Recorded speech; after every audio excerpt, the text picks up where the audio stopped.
Shamala Hinrichsen, and I would like to start with the reasons why the project started and why we do what we do. It's what's the most important thing in the world. It's the people, the people, the people. And so eventually the people become the numbers, the people with the data, the people become the actions. But we try to stay true to why we're doing what we do, and it has to be about the people. So, the interest in this whole project was trying to close the birth loss rate, as in like depending on where a woman specifically or a child is born, depending where in the world. How do we make sure that just because somebody is born in Germany as opposed to someone who's born in a rural part of India, how do we close that gap? What can we do? So we identified some of the problems. We looked at different ways of solving it, and we obviously found people to solve it with. And then, we are in the process of solving it, and that's what we think.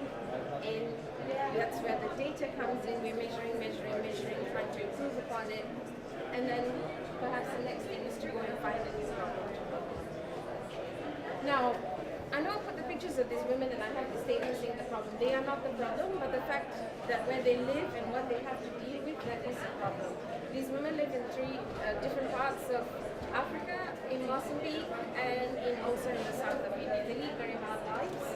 They wake up quite early. They're also farming, or they're in farming, or they're very in small-scale traders. Now, one of the things that I noticed, I spent 4 months in the field, out down in the south of India, actually all of India, and also in Mozambique. And one of the things when I asked, like, what do you feed your kids? How do you get them going? They're like, no, we just give them whatever's around and we run away. So the children, one, either don't survive or they're stunted, and we're just losing all this great capacity of all these individuals who should be growing up, who should be doing great things, who should be standing here speaking to the rest of us. So that was the problem, and the identifying of why was the fact that they actually didn't know, or healthcare workers did not get to them, or they did not know where to go and get that help. So there was a gap in just knowledge. And if you look at what happens in a rural setting, up to 38% of women will always do it on their own. And up to date, giving birth is still among the things that kills most women. I always put up this picture of these brains here, simply because the science still gets me very excited. That's the difference of a child who's malnutritioned and not. And I don't think I need to point out which one's malnutrition. And the very scary thing is, if by the age of 3 you do not work on fixing that, that damage is irreparable. You will never ever be able to solve this ever again.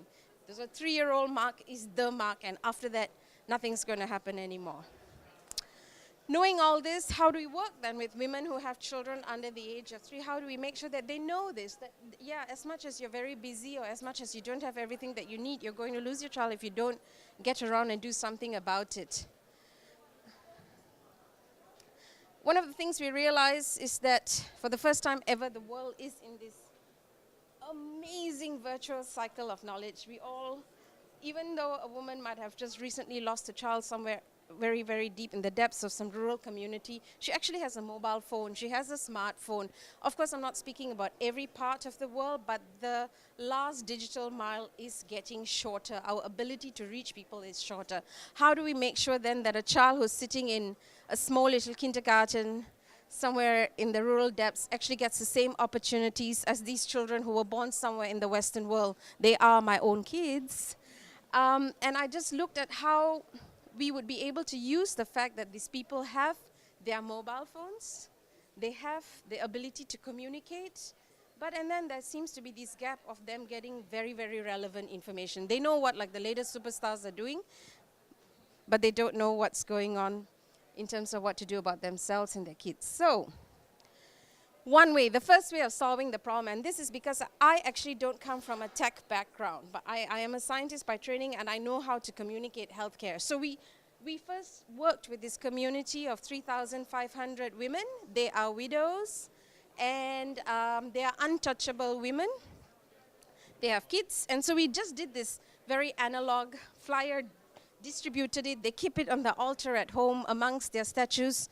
But I realized by doing that, you only reach these 3,500 women, and trying to get to everybody else is really difficult. It's almost impossible. So what can we do?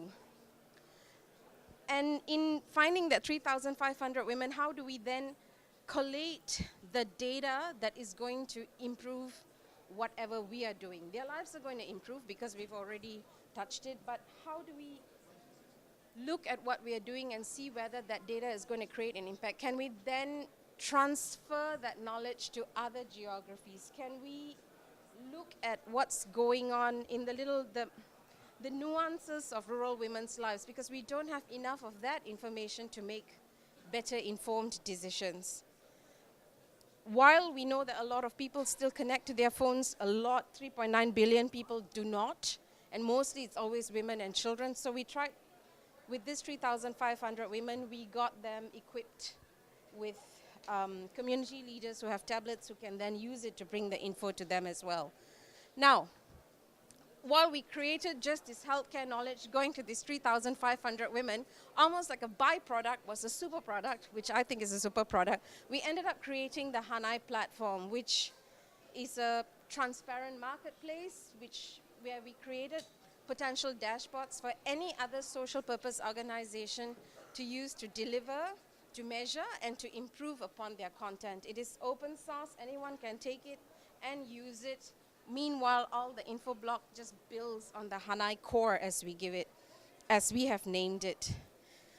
So essentially, the core of that system allows people to build digital identities, to create surveys, to also enable donations and see how donations reach the end user, and it's completely open source. I won't get into these details because this timer in front is blinking and clicking and scaring me a little bit, but at the core of it, that's where the blockchain sits. Anyone can use a Hanai suite, as it's called here, and build different apps on it. So it could be a healthcare app, it could be a small-scale trader app, it could be an education app. But essentially, pick and choose what you need and build the Hanai core so that we can keep it open, keep it cheap, keep it accessible. Now we are attempting, with the same group of women, we now have got them all using their mobile phones with this one particular app on just very simple things like hand washing, which they started with, and now on vaccination schedules.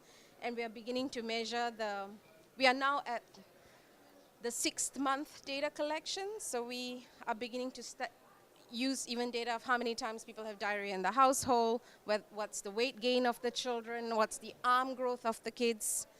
And we're going to look at the 12-month data point soon enough.